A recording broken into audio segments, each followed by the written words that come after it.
एनसेलको सिमलाई तपाईहरु इन्डियामा लगेर कसरी युज गर्ने आजको यो भिडियोमा म तपाईहरुलाई एनसेलको सिमलाई तपाईहरुले चाहिँ रोमिङ सर्भिस एक्टिभ गरेर तपाईले इन्डिया अथवा कुनै पनि देशमा लगेर कसरी युज गर्ने यो तरिका तपाईहरुलाई बताउन गइरहेको छु। त्यसैले भिडियोको अन्तिमसम्म रहनुहोस्। सबभन्दा पहिला म तपाईलाई बताउन चाहन्छु कि तपाईहरुले रोमिङ सर्भिस गरेर यदि कुनै पनि देशमा तपाईले सिम लानुहुन्छ भने के कुराहरु फाइदा रहेको छ त्यो कुरा भन्छु, अनि त्यसपछि तपाईलाई कसरी सुचारु गर्ने त्यो पनि म बताउँछु। सबभन्दा पहिला फाइदा नम्बरको कुरा गर्नु पर्दाखेरि तपाईहरुले कुनै पनि ब्याङ्कको ओटीपीहरु भयो, ब्याङ्कमा खाता लगइन गर्न अथवा तपाईले एकाउन्ट लगइन गर्न अथवा कुनै पनि चीज लगइन गर्नका लागि तपाईहरुलाई चाहिँ के चाहिन्छ भन्दाखेरि ओटीपी कोड चाहिन्छ। ओटीपी कोडहरु चाहिँ तपाईहरुले यदि विदेशमा लगेर रोमिङ सर्भिस एक्टिभ गराएको सिम छ भनेदेखि तपाईले त्यहाँबाट नै ओटीपी कोड लिन मिल्छ। यो आधारमा तपाईहरुले एकाउन्टलाई पनि विदेशमा लगेर एक्सेस गर्न मिल्छ। यो तरिकाबाट चाहिँ एकदम सजिलो हुन्छ भनेदेखि साथमा तपाईहरुले यी सेवा खल्ती अरु पनि पेहरु हुन्छन् वालेटहरु, त्यो वालेटहरु युज गर्नलाई पनि तपाईलाई विभिन्न समयमा ट्रान्जेक्सन गर्दाखेरि ट्रान्जेक्सन पिन अथवा ओटीपी कोड चाहिन्छ। त्यो अवस्थामा पनि तपाईले त्यो युज गर्न सक्नुहुनेछ। साथैले यो तरिकाले चाहिँ तपाईहरुले के गर्न सकिन्छ भन्दाखेरि तपाईले चाहिँ सिम चाहिँ जुन चाहिँ त्यो चाहिँ रोमिङ सर्भिस गरे भने त्यो फाइदा हुन्छ।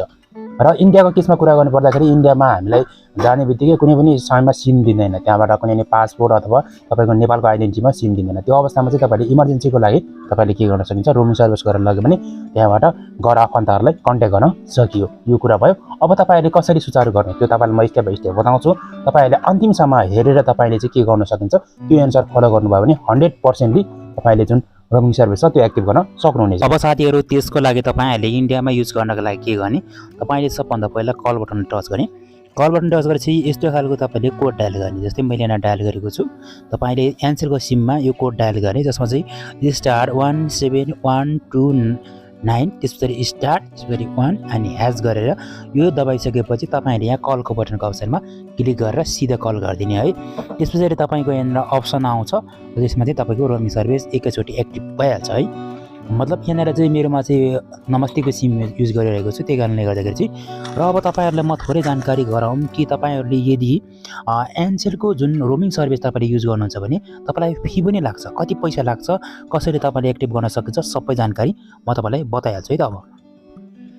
अब त्यसपछि हामी आइसक्यौँ यहाँ एनसेलकै वेबसाइटमा जुन चाहिँ nselstick.com रहेको छ, जसमा चाहिँ तपाईहरु यहाँ देख्न सक्नुहुन्छ।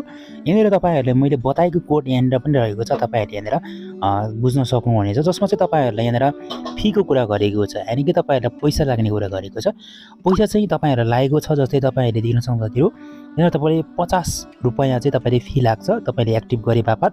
त्यसमा चाहिँ तपाईहरुलाई चाहिँ पर मन्थ है 30 दिनपछि चाहिँ तपाईको डेट हुन्छ। त्यो 30 दिन कटेको बित्तिकै तपाईको मोबाइलमा चाहिँ ब्यालेन्स छ भने त्यो अटोमेटिकली के हुन्छ भन्दाखेरि त्यो पैसा काटेर जान्छ। यदि तपाईकोमा पैसा छैन भनेदेखि के हुन्छ भन्दाखेरि त्यो चीज चाहिँ तपाईको बनाउन जान्छ भनेर बताएको छ है त। त्यसपछि अब तपाईहरुले चाहिँ त्यहाँनेर कसरी चाहिँ त्यसलाई एक्टिभ गर्ने भन्ने सम्बन्धी चाहिँ यहाँ जानकारी दिएको छ है।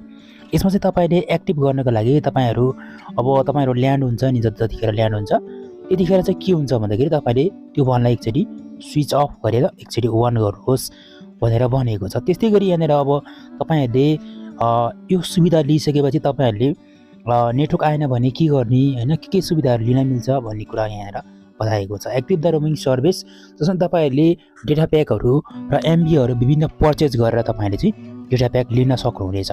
अब तपाईहरुले यहाँ ल्यान्ड गर्दाखेरि यहाँनिर सबै कुरा भनेको छ। जस्तै अब तपाईले कसरी युज गर्ने भन्ने कुरा, switch on your headset and other landing भनेको छ। तपाई यदि ल्यान्डिङ भएको बेलामा तपाईले स्विच अफ गर्नु होला, तपाईको एकचोटी स्विच अफ गरेर अन गर्नुस् भनेर भनेको छ।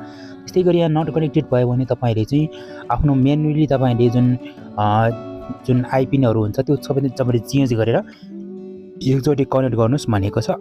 फर्दर कुनै बेला अटोमेटिकली त्यो चलिहाल्छ है। त्यसरी तपाईको चलेको खण्डमा यदि चलेन भने त तपाईले के गर्नु, यहाँनिर कस्टमर केयरको नम्बर राखिदिएको छ है। तपाईलाई म यहाँ एरोमा पनि देखाउँछु। यो एरोमा देखाएको जुन कस्टमर केयरको नम्बर रहेको छ जुन चाहिँ तपाईले यस्तै गरी डायल गर्नुपर्छ +97798 हैन, त्यसपछि 900 अनि 5 अनि 000 रहेको छ। यो तरिकाले तपाईले यो डायल गर्नु होला। त लल्लपट्टि इमेल पनि रहेको छ जसमा चाहिँ तपाईले लेखेर तपाईले जिमेल गर्न सक्नुहुनेछ भनेर बताएको छ। जस अन्तर्गत तपाईहरुको जुन युज गरे भने बताउँछ। अब डेटा प्याकहरु के रहेको छ त्यो तपाईलाई म सरसर्ती बताउँछु। इन्डियाको केस पनि यही हो र तपाईहरु अरु पनि देशमा जान चाहनुहुन्छ भने त्यो पनि प्रोसेस सेम है त। अब यहाँनिर तपाईले कन्ट्री सेलेक्ट गर्नुपर्छ। तपाई कुन देशमा बिक्री गर्ने हो भनेर तपाईँले यहाँ सेलेक्ट गर्नुपर्छ। फिलहाल चाहिँ यो भिडियो चाहिँ इन्डियाको रहेको कारणले गर्दाखेरि इन्डियाको लेखे तपाईँहरूले अरू पनि कन्ट्रीको सेलेक्ट गर्न सक्नुहुनेछ, हेर्न सक्नुहुन्छ। जसमा चाहिँ अब इन्डियाको केसमा कुरा गर्नुपर्दाखेरि चाहिँ तपाईँहरूले यहाँ देखिरहनु भएको छ, इन्डियामा यदि तपाईँहरू जानुहुन्छ भने तपाईँले रोमिङ सर्भिसको तपाईँले डेली रोमिङ प्याक लिनुभयो भने तपाईँले 190 रुपियाँ चाहिँ डे अथवा 30 डेको लाग्छ, जसमा तपाईँहरूले के सुविधाहरू पाइन्छ यहाँनिर तपाईँले यसमा टच गरेर तपाईँले यो सुविधा लिन पनि सक्ने भयो।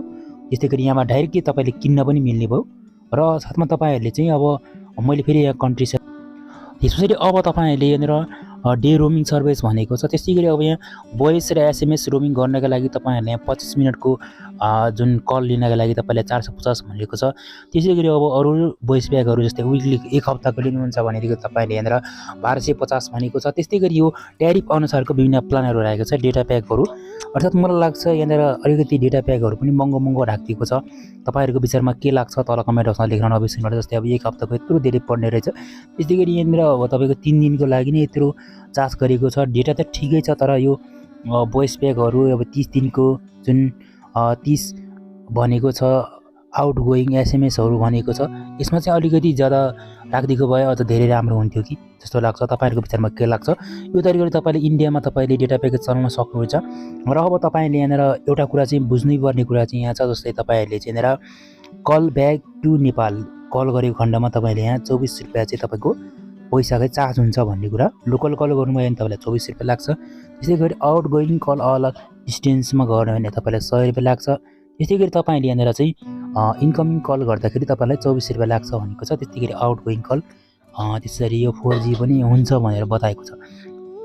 अब जसरी तपाईँहरूले बुझ्नु पऱ्यो कि तपाईँसँग सिम छैन, इन्डिया जाने हुनुहुन्छ, त्यहाँ चाहिँ इमर्जेन्सी पऱ्यो भने तपाईँले चाहिँ रोमिङ सर्भिस एक्टिभ गर्न सक्नुहुनेछ। र यो तरिकाले तपाईँहरूलाई आजको यो भिडियो हेरिसकेपछि आई होप राम्रो लाग्यो होला। भिडियोलाई लाइक, च्यानललाई सब्सक्राइब गर्न नबिर्सिनु होला। मैले तपाईँलाई प्याकेज साथमा तपाईँहरूलाई चाहिँ कसरी एक्टिभ गर्ने त्यो पनि तरिका सिकाएँ। आजलाई भने यति नै।